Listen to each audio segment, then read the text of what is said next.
Do you sense or do you worry about there being an issue? Obviously, people who are not necessarily in the space, not familiar with politics, are you worried of like constantly or exhausting the issue of like, yeah, conservatives are winning, they're killing it, and then people just decide like going in autopilot mode, not going to vote, leave it at that. We're going to smoke them. Do you worry about that happening at all? There's definitely that possibility. The things that can make up the difference in that almost complacency is that people have driving issues to bring them out to the polls. And right now that's the cost of living crisis and being tired of Justin Trudeau. So in 2021 and also in 2019, they were very lucky where people are like, it's a small snapshot in time, right? 2021, he was able to use the excuse of the pandemic, but now we're into 2024, things are not good. So I think that's going to still drive people. And I can't foresee them coming back from this. I just can't. That's fair. Right. Yeah, I agree. Honestly, I think that people are they're hurting right now. So they're going to be bringing that hurt to the polls. I do think that something you said, Jen, a while back about like, don't play this election as if you've already won. Even though they're doing really, really well, I think that there's enough people that are still on the fence that they could make it very difficult for the Conservatives to lead. And so I look at classic Conservative way of parachuting candidates into communities. I was like, they need to not do that. If the Conservatives want to really secure their place in Parliament, make sure that they're out there doing the work, get on the ground, talk to people, talk to communities, bring their common sense messaging out there, get all the talking points out there and be visible. Because right now I'm not seeing my Conservative MP in my riding being visible at all.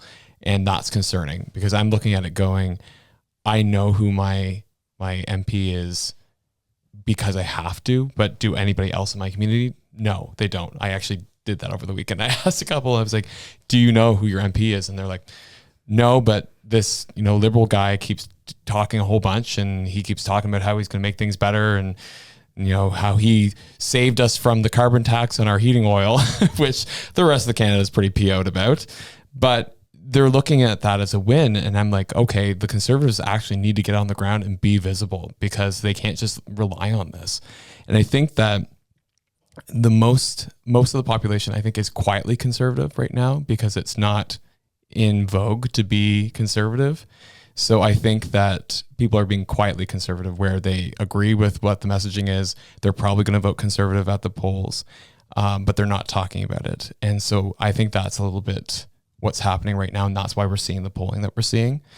But I do think that they just need to do a better job of being visible because the Liberals, that's what they're good at. They're good at being very, very visible. I think there's multiple different things when you think of political strategy. There's what you're talking about when, candidates are not on the ground, and that's a huge problem.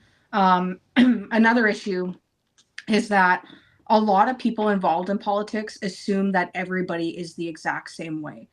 And that is also a huge issue because the majority of people that are not involved in politics are not paying attention to the scandals and stuff that's going on every single day. And that's why they essentially become desensitized to it. Like Trudeau has this aura of just messing things up. And people are kind of like, yeah, okay, it's just another thing that Trudeau's messed up. It is what it is. Another issue is that people may vote NDP and Liberal because they cannot stand the Conservatives. That in itself is an issue. But for the Conservatives, I think there's going to be two big things to focus on. It's going to be the get out the vote. So they're solidified Conservative voters that making sure they're showing up in the polls, especially in those battleground places, because if people get in their mind, well, it's going to be a Conservative majority anyway. I've seen the polls. We should be fine. They could actually cost the Conservative seats in battleground cities. And then, that undecided voter as well that they're going to have to appeal to during the RIP period, especially with their platform, because those undecideds will move all over the fence post. They'll go from NDP, Liberal, Conservative. And some will strategically vote as well. Yeah. I kind of consider myself to be in that camp, honestly, of, I'm going to vote however I see fit for myself. I'm not tied to any party. I'm not tied to any ideology. I voted Conservative, or I've never voted Conservative actually. So this would be the first one. I voted Liberal. I've voted NDP in the past. And now I'm looking at this going, I'm probably going to vote Conservative because it's these policies by this government that's hurting me right now. I'm seeing it in my energy bills. I'm seeing it in my groceries. I'm seeing it in my mortgage. So I'm looking at this going, I can feel the effects of this government right now. But it's interesting, the narrative that's coming out from some of my undecided friends where, like you said, they don't see the scandals.